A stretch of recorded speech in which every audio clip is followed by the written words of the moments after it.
Okay. Had a couple of false starts here because unfortunately Portal is an older game. I can't remember when it came out, but I think it's probably more than 10 years ago.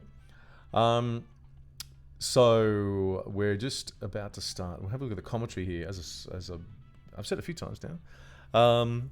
We're going to spend about maybe half an hour or so having a look at the commentary. We're going through the commentary and maybe discussing the commentary. If you have the game, you can just come to the developer commentary section here. And you'll get this little window, and then we can just say start new game. So we're just going to jump straight into it and sort of talk about things as we go through. We've got about half an hour. We're not going to get all the way through. So if you do have this, I would highly recommend checking out the commentary. And there's a lot of very interesting elements around the process they went through in designing the game. Welcome to Game name here. Hopefully you've already had a chance to enjoy the offbeat perspective and new game mechanic of Portal. To listen to a commentary node, put your crosshair over the floating commentary symbol and press your use key. To stop a commentary node, put your crosshair over the rotating node and press the use key again. Some commentary nodes may take control of the game in order to show something to you. In these cases, simply press your use key again to stop the commentary. Please let me know what you think after you've had a chance to play, as we think we are just at the beginning of taking advantage of this type of gameplay. I can be reached at gaben@valvesoftware.com. Thanks, and have fun. So if you feel inclined, I guess Gabe is inviting you to send him an email if you like. Okay, so this is the beginning of the game Portal. This is the first Portal, not Portal 2. We have these nodes here, and we can listen to them if we like. So we can move around the world, of course. It's all the same. If you hit E... It's absolutely critical that players quickly wrap their heads around what a portal is. We noticed early playtesters grasped the concept much more quickly. The relaxation vault has been a pleasant one. Your specimen has been processed, and we are now ready to begin the test proper. Before we start, however, keep in mind that although fun and learning are the primary goals of all Enrichment Center activities, serious injuries may occur. For your own safety and the safety of others, please refrain from... Stand back. The portal will open in 3, 2, 1. Okay, obviously we couldn't... Let's listen to this one. Hopefully we can listen to it from the beginning again, and it's not going to interrupt us. It's absolutely critical that players quickly wrap their heads around what a portal is. We noticed early playtesters grasped the concept much more quickly when they caught a glimpse of themselves through a portal. So we deliberately positioned this first portal to ensure that players will invariably see themselves. So let's just see that. We can obviously see ourselves through there, and we can see what's going on. So it's quite interesting. These are conceptual issues that came up when they started doing their player testing. This is one of the reasons we get you guys to play test your games with other players, because you start seeing these things early on. Let's go and listen to this one. Luckily, you can do something like this, and this is a bit loud, so we can push that over there to make that a little bit more quiet. One of the things we learned from Narbacular Drop, our student project that became Portal, was that players often thought portals took them into other spaces, or even other dimensions. To help fight that notion, we start players in a visually unique room with memorable objects, so that when they walk through a portal for the first time, they have a clear point of reference which communicates the idea that they're still in the same basic location. For instance, the radio, which is playing an instrumental version of Still Alive, helps as well by providing some audio continuity. Okay. So you might have... So Narbacular Drop was the original name of this game, and it was a student project, which became Portal. So that can happen. You may notice an Australian accent a little later on too. Alright, we're going to get talked at. Let's see if we can listen to this one. We put the player character in an orange jumpsuit to reinforce the fact that she's a test subject. Visually, the warmer colors helped her pop out against the colder tones of her environment. Some playtesters were wondering why she could fall so far without getting hurt, the way she would have if she were in Half-Life 2. In response, we added a mechanized heel spring to her lower legs. Afterwards, there was no longer any question about why she could survive such long falls. So another interesting conceptual thing that let's just go back in here. If you have a look at our feet, they've added those springs there, and that was because conceptually people didn't believe that the character, or they didn't understand how the character could fall so far without breaking their legs. Very small addition, but it adds believability and realism and stops people from jumping out of that willing suspension of disbelief.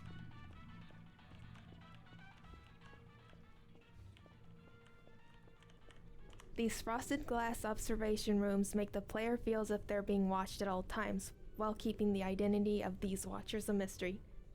The rooms serve a practical purpose as well, since we often use them as convenient and logical light sources for the test chambers.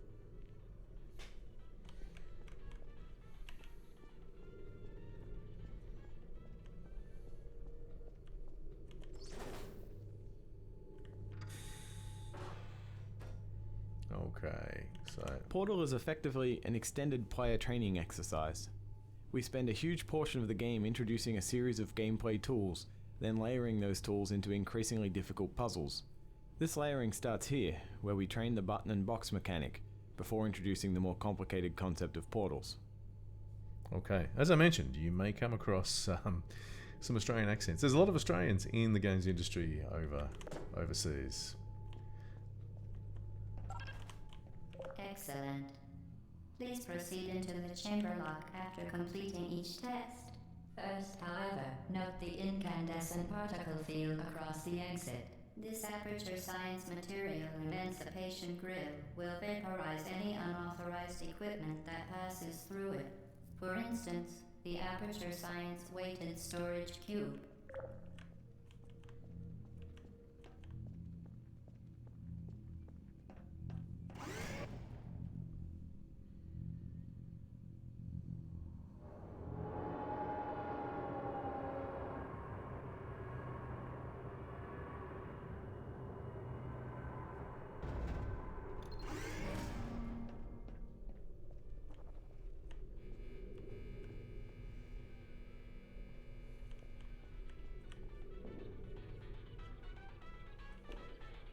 Please place the weighted storage cube on the 1500 megawatt Aperture Science heavy duty super colliding super button.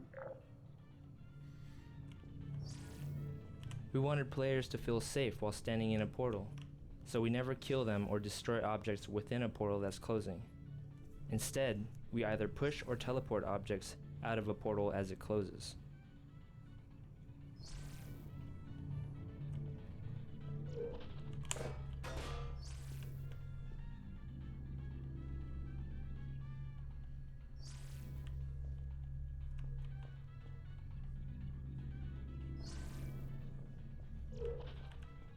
So if you look at the design of these levels, these have been designed to help players conceptually.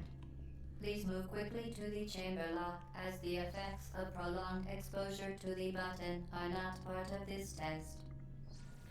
To conceptually understand how the puzzles actually work. So you don't necessarily think about this when you're designing puzzles, because particularly if you spend a lot of time on a type of gameplay with puzzles, it seems very obvious until until you see people trying to do it. And they talk a little bit more about this, about educating the player a bit further on. We very deliberately introduce and train each gameplay concept in Portal, so that once players reach this spot, we're confident that they know what a portal is and roughly how it works. Early versions of the game let players stumble through the beginning, without always understanding what was going on, which really compromised teaching new concepts. The puzzle you just finished was designed so that stumbling around will almost always lead to a dead end. Completing the puzzle requires walking through a minimum of 5 portals in a specific order. This kind of gating, in which a solid understanding of key gameplay concept is required for success, helped standardize the learning curve of the game tremendously. So that's a really important issue he's talking about there, is actually training the player.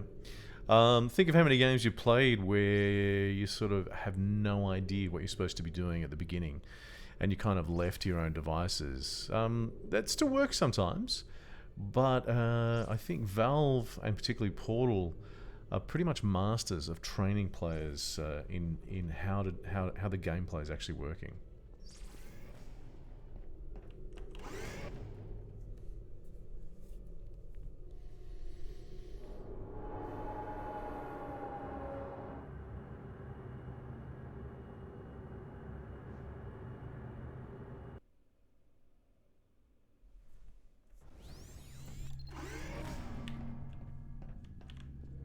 You're doing very well. Please be advised that a noticeable taste of blood is not part of any test protocol, but is an unintended side effect of the Aperture Science Material Emancipation Grip, which may, in semi-rare cases, emancipate dental fillings, crowns, tooth enamel, and teeth. In early versions of this map, playtesters would charge down the stairs without noticing what was creating the portals. We introduced a mandatory pause in the action, what we call a gate, to help ensure that players stop and notice the portal gun making the blue pulse. A particle effect and a loud noise help draw their attention. So have you ever thought about forcing the player to pause and watch before? That's an interesting concept.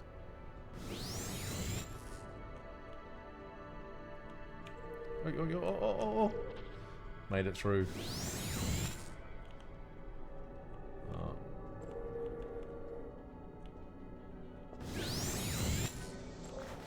Very good. You are now in possession of the Aperture Science handheld portal device.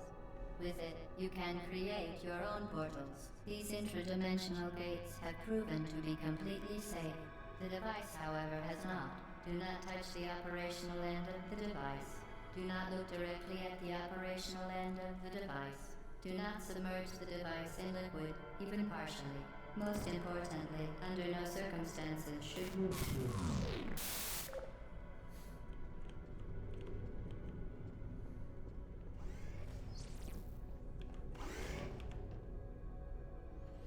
So you can see how we're learning about portals at the beginning, and then we learn about portals before we even get a portal gun. Now we've got the portal gun, but we can only shoot one portal, so we've only got the blue one. So it's... Please proceed to the chamber lock. Mind the gap. So it's educating us stepwise. This room was designed to make players understand that entrance and exit portals aren't tied to the color of the portal. Playtesters often assume that orange portals were exit only, so we created this puzzle to force players to enter an orange portal.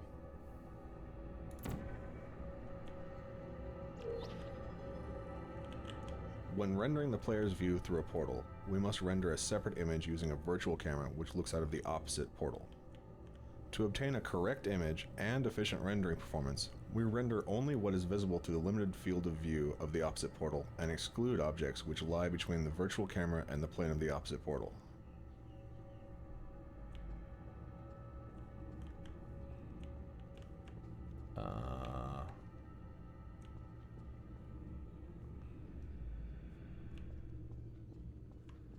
I'm stuck. I can't remember this one. How do I get... So the... Oh, hang on. Oh, of course. Oh, I see what they're doing. Okay. There we go. I didn't realize you had the blue one. Hey. Well done. Remember, the Aperture Science Bring Your Daughter to Work Day is the perfect time to have her tested. The combination of portal-destroying fields, which we call fizzlers, and the elevators, serve a dual purpose. They provide a clearly identifiable endpoint for each test chamber, while also addressing the more practical problem of how to keep players from portaling across level loads. We eventually integrated the fizzlers into several of our puzzle designs.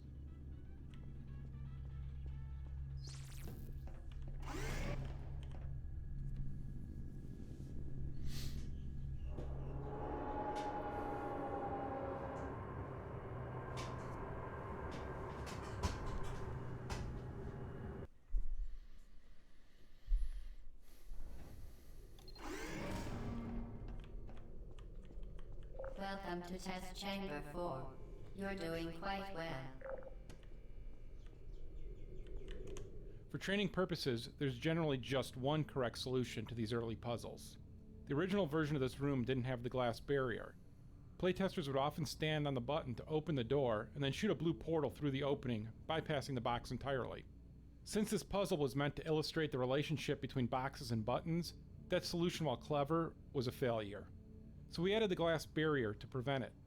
Later in the game, however, the puzzles become more open-ended. Mm-hmm.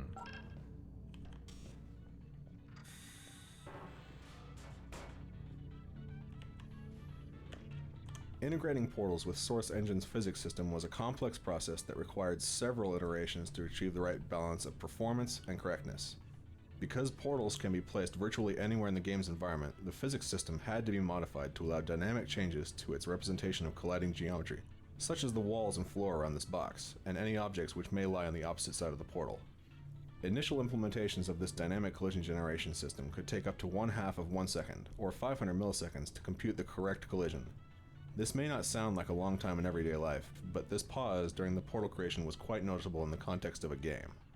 Ultimately, we designed a system that creates temporary hybrid physics environments in bubbles around the portals, using less accurate collision than that produced by Source's standard collision generation, but was accurate enough in practice and reduced the time to create dynamic collision representation from 500 milliseconds to just 10 milliseconds, which is an imperceptible pause during portal creation. So if you're doing game programming too, this stuff should start making sense to you, but from a technical point of view. Once again, excellent work. As part of a required test protocol, we will not monitor the next test chamber. You will be entirely on your own. Good luck.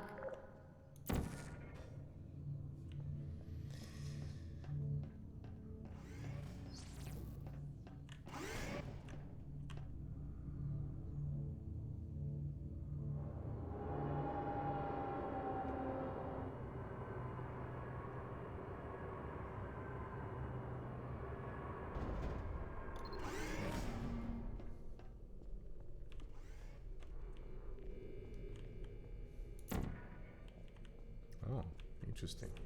To ensure the safe performance of all authorized activities, do not destroy vital testing apparatus. Okay. For your own safety, do not destroy vital testing apparatus. Early versions of Portal featured more detailed, cluttered environments, much like Half-Life 2. We quickly realized that unnecessary objects scattered all over the place distracted players to the point where it actually interfered with the Portal training process. So we simplified the art style to favor clean, focused test chambers. The modular approach we settled on makes it look plausible that the chambers can reform dynamically on these pistons.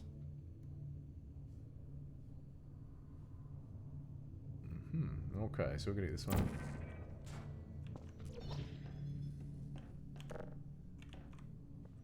Oh, whoops.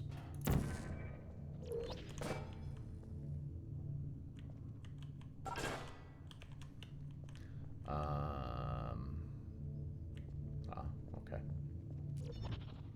So you can see how it's kind of stretching the player conceptually and building on knowledge and basically strengthening that knowledge. So it's kind of using some quite strong educational principles here.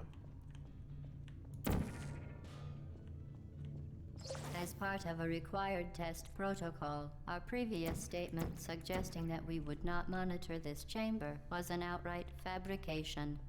Good job. As part of a required test protocol, we will stop enhancing the truth in 3, 2,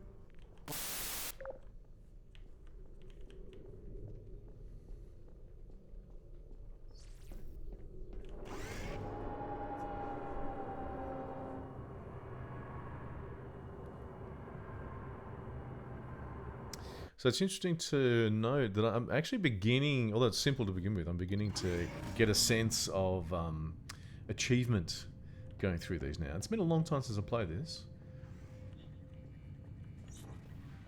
While safety is one of many Enrichment Center goals, The Aperture Science high-energy pellet seen to the left of the chamber can and has caused permanent disabilities such as vaporization. Please be careful.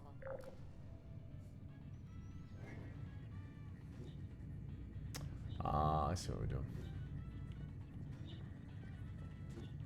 To make puzzles deeper than just teleporting to the exit, we had to include surfaces that won't hold a portal, which are formally introduced here. We experimented with several surface designs before we settled on this one, whose visual noise and reflectivity make it easy to identify at a distance.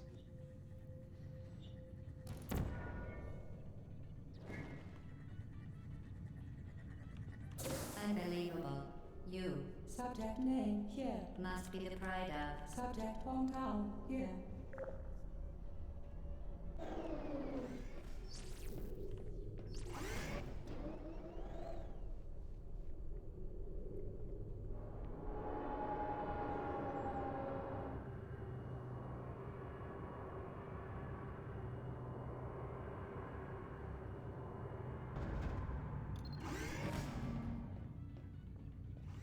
Warning devices are required on all mobile equipment. However, alarms and flashing hazard lights have been found to agitate the high-energy pellet and have therefore been disabled for your safety. So you notice it's getting more complex, and we're still just using a single portal gun. We've got the blue one, so they haven't even given us the... Good. Now use the Aperture Science unstationary scaffold to reach the chamber lock. Presumably we're going to go this way.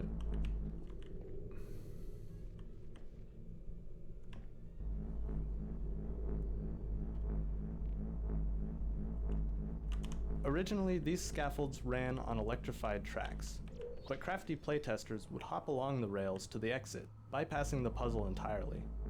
We tried to solve this by killing players as soon as they touched the rails. That solution ended up being too much of an overcorrection, as even skilled playtesters were getting frustrated by these one-hit kills in the more complex puzzles later in the game. Making the scaffolds run along immaterial beams of light solved both problems.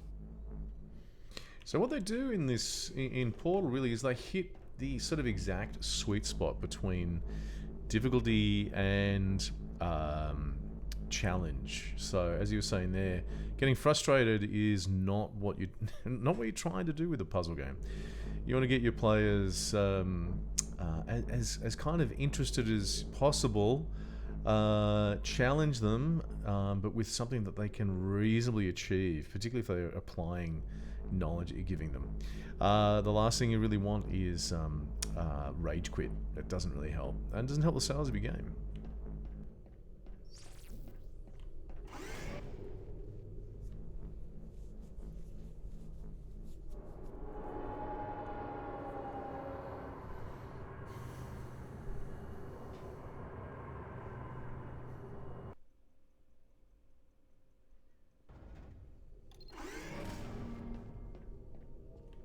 Please note that we have added a consequence for failure.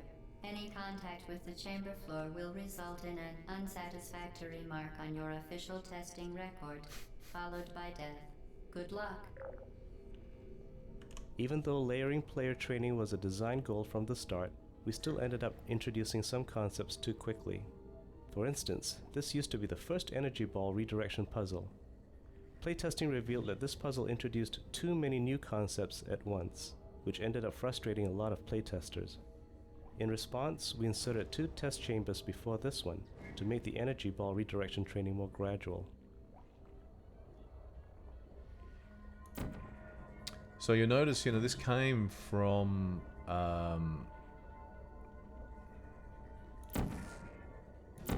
damn, I missed it. Oh, hang on.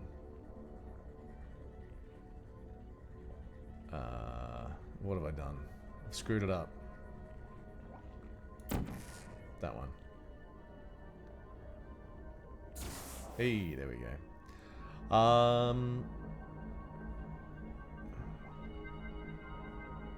Oh, okay. So, player testing, interesting. It's interesting to do that and to get different results. We previously talked about how we handle static portal collision, but collision with moving objects on the other side of a portal is a completely different and equally hard problem. Walking onto this scaffold was a very iffy proposition for the first few months of development. We solved the problem of colliding with these dynamic objects by cloning the objects from one portal to the other and strictly controlling what objects are allowed to collide with each other and how they're allowed to collide. Alright, if you're technically minded, you probably want to take that into account. How would you handle doing something like this if you're creating your own game, say in Unreal?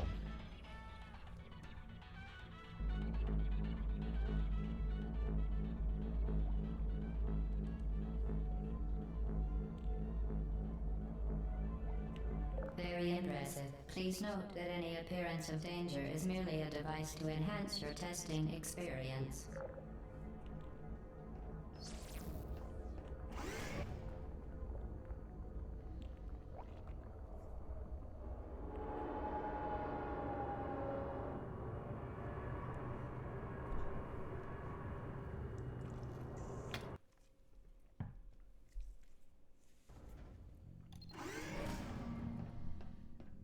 The Enrichment Center regrets to inform you that this next test is impossible.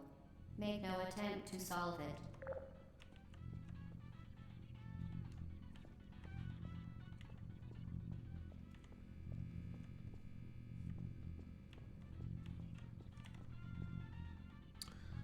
Okay, well, let's have a listen to Because this. our test chamber environments were simplified for training purposes, we created visual hotspots within the rooms The to guide Enrichment players' Center attention. apologizes The design for this clearly broken test chamber. Because our test chamber environments were simplified for training purposes, we created visual hotspots within the rooms to guide players' attention.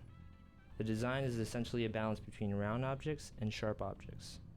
The sharp objects representing Once background again, elements, the and the round Enrichment objects, Center offers such as its most doors and sincere movable apologies props, on the comprising our occasion points of this visual interest. unsolvable test environment. Alright, I hope you caught that. For the first few months of development, we rendered the views through portals to 2 off-screen textures. This approach was easy to implement and was compatible with a wide range of graphics hardware. Unfortunately, this method was incompatible with anti-aliasing and consumed a large amount of video memory in order to handle recursive views through several portals. Because of these disadvantages, we switched to a system which renders portal views recursively into the frame buffer with the aid of the stencil buffer to isolate pixels corresponding to a given portal. This is a more effective scheme because it is compatible with anti-aliasing and does not consume any additional video memory for off-screen textures. In fact, I'm sure you guys remember what frame buffers are from... We should shut up. I'm sure you guys remember what frame buffers are from Game Programming 1. Alright, so if we go through here, that gets destroyed. So... oh, we can just do Quit that. now, and cake will be served immediately. Oh, I've got to get up there. Dang. Alright, so that's not going to work.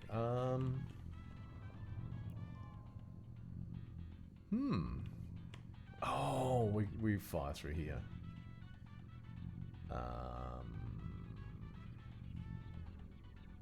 Okay, so I think we pick this up. We go to here. Drop that. There we go. Easy, easy. Fantastic. You remained resolute and resourceful in an atmosphere of extreme pessimism. So it's getting good. You know, it's starting to get challenging. I couldn't just sort of go and do that one straight away. I had to think a bit on that one. But again, if you think back to when I started, if I hadn't had any experience with this game, as a player, I wouldn't have really known what to do. And again, I'll just point out, I only have a single portal device. I don't have the 2 where I can create 2 portals. Hello again. To reiterate, previous warning. Momentum. If we were talking about plot devices, the glitches we're getting here are definitely plot devices telling us that there's a problem. That's not hard to see, I guess. Portal momentum ended up being the hardest concept to convey. For this series of puzzles, which went through more design iterations than virtually any other part of the game, we introduced the idea of redirecting your momentum using portals, slowly, step by step. We even have the AI voice pretty explicitly explain the elements of the puzzle, something we avoided throughout most of the rest of the game. Okay. Oh, we can't jump. Okay.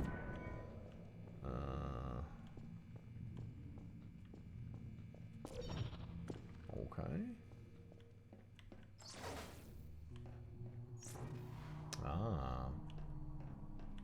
Oh, we can't go back. Alright, so it's got me thinking now. I'm looking around, and I have played this, and I've played this many times. But, it's been a while. So I'm looking around here now, and I'm working out what am I doing? What am I supposed to do? We've got some interesting things on the... This is actually telling me what I need to do explicitly. Let's have a listen to the commentary. Using gravity to fall into one portal so that you come rocketing out the other portal, a skill we call flinging, was another difficult concept to train. We designed a specific visual cue, a pushed-out concrete block with checkerboard tile above a pit, to indicate to players that it's time to use the fling maneuver. Repeated several times, this cue helps players associate pushed-out concrete slabs with flinging, in much the same way that players learn to associate cubes with buttons. Okay, so we need to come off here. Now, I have to admit, this is probably one of the most satisfying gameplay mechanics in existence. Whee. Spectacular. You appear to understand how a portal affects forward momentum, or to be more precise, how it does not.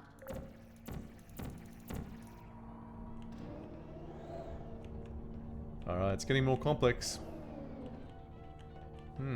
What does this mean? Ah. Hang on.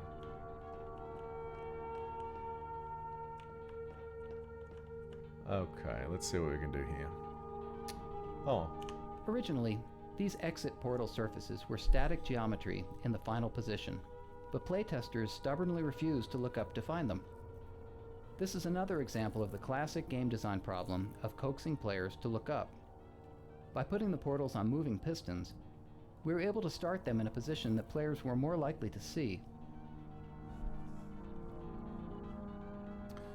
Okay, so I'm assuming we've got to go here? Let's go. Oh, okay. Momentum, a function of mass and velocity, is conserved between portals. In layman's terms, speedy thing goes in, speedy thing comes out.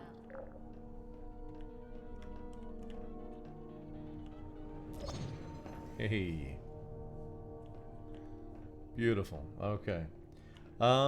We don't have a lot more time left. Well, hopefully I'll be able to get up to where we get the second portal at least, maybe.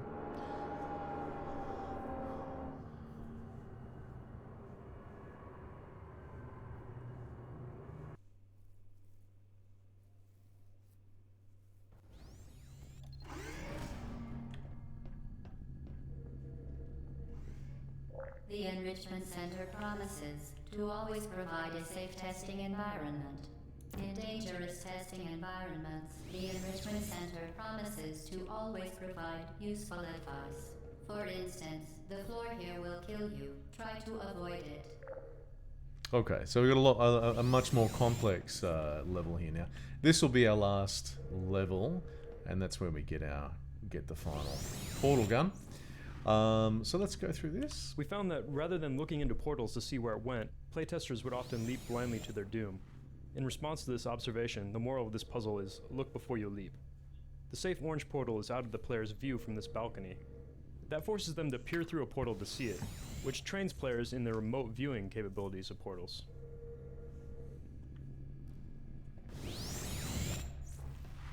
Oh, okay. Oh, okay, right. So, alright, we have to...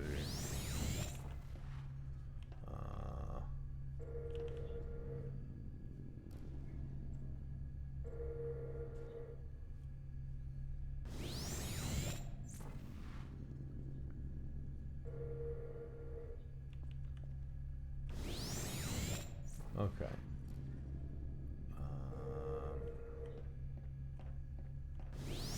It's got me thinking, what am I doing?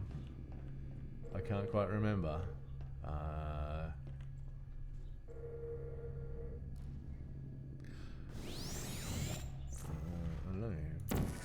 one there. Oh, here we go. That was easy. Originally, a weighted button was used to open the far door, but playtesters so strongly associated boxes with buttons that they'd get stuck searching hopelessly for a box. We changed the big button to a pedestal-mounted push button, thus removing the box association. But playtesters still had trouble realizing they needed to shoot a portal through the door. Adding a ticking timer sound when the door was open cued players that the puzzle expected them to act during that time, which solved the problem. So interesting what you're saying there. Never underestimate how, I don't want to use the term dumb, but I guess it's the only one I can term. Never underestimate how kind of dumb players can be. You need to make most things really obvious. So that was kind of an interesting one. What have we got? So there we go. Oh, this is timed. This is a hard one, isn't it? Hang on.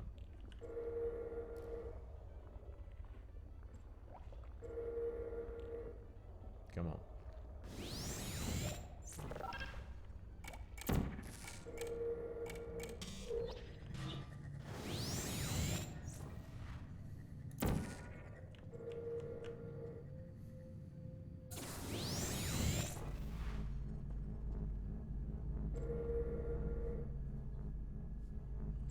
Oh, we have to get to that one over there.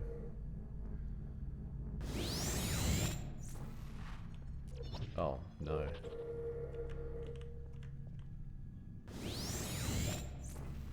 Oh, there we go. Definitely a sense of achievement getting through this one. Definitely a sense of achievement.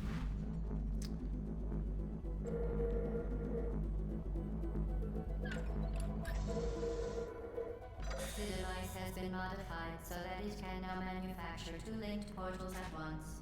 As part of an optional test protocol, we are pleased to present an amusing fact. The device is now more valuable than the organs and combined incomes of everyone in Subject hometown here.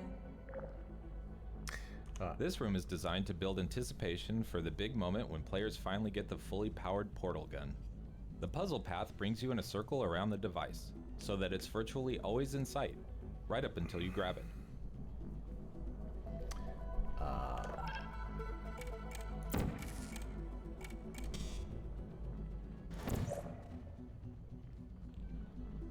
I presume this is the way out.